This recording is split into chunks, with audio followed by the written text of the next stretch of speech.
এই অঙ্কটা 20তম বিসিএসে আসছিল।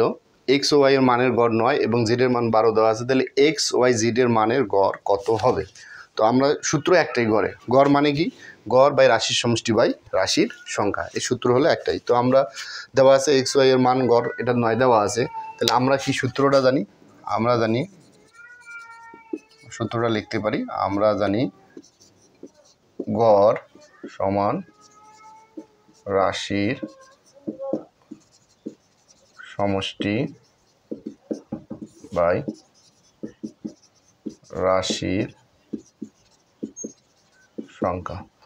তাহলে আমার এখানে আমার কি সূত্র বের করবো? সমষ্টি লাগবে। আমার কেন লাগবে? এক্স ও ওয়াই এর গড় দেওয়া আছে, এক্স ওয়াই এর সমষ্টি বের করতে। তাহলে সমষ্টি সমান সমান কি লিখতে পারি? সমষ্টি সমান হলো এই যে গড় গুণ রাশির সংখ্যা। তাহলে এখানে আমার গড় কত দেওয়া ছিল? এক্স আর ওয়াই, আগে দুইটা এক্স ওয়াই জেড তিনটা টার্ম আছে, কিন্তু তিনটা পদ আছে। আগে আমার এক্স ওয়াইয়ের গড় কত ছিল?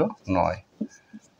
রাশির সংখ্যা, এটা কয়টা রাশি? তাহলে এক্স ওয়াই জেড, তাহলে দুইটা, তাহলে 9 দুগুণে কত? 18। আমরা কার বের করলাম? এক্স ও ওয়াই এর গড় বের করলাম, সরি সমষ্টি, এক্স ওয়াই এর সমষ্টি কত? 18। এখন আমাকে নির্ণয় করতে হবে যে এক্স ওয়াই জেড, তাহলে এক্স ওয়াই জেড এর গড় নির্ণয় করতে হবে। গড় নির্ণয় করব, তাহলে আমরা কী নেব? গড় সমান সমান কি? রাশির সমষ্টি বাই রাশির সংখ্যা। তাহলে এক্স ওয়াই জেড, এর আগে এক্স ওয়াই বের করছি, এখন তিনটার নির্ণয় করতে। তাহলে আমরা লিখতে পারবো X plus Y plus Z, কটা রাশি পদ হচ্ছে? 1 2 3, তাহলে হলো লিখতে পারবো 3। তাহলে আমার এক্স আর ওয়াই এর আগে মান কত বের করলাম? 18, আর প্লাস জেডের মান দেওয়া ছিল 12, তাহলে যোগ করলে হচ্ছে 30, 3 দিয়ে এটা কাটলে হবে 10, তাহলে আমার উত্তর হবে 10। আমরা কি করলাম? যে এক্স ওয়াই জেড এর মানের গড় কত। অঙ্ক দেখে ভয় করা যাবে না, অঙ্ক শুধু বুঝে বুঝে করতে হবে এবং বেসিক বুঝে। তাহলে এই অঙ্কটা আমরা প্রথমে কী করলাম?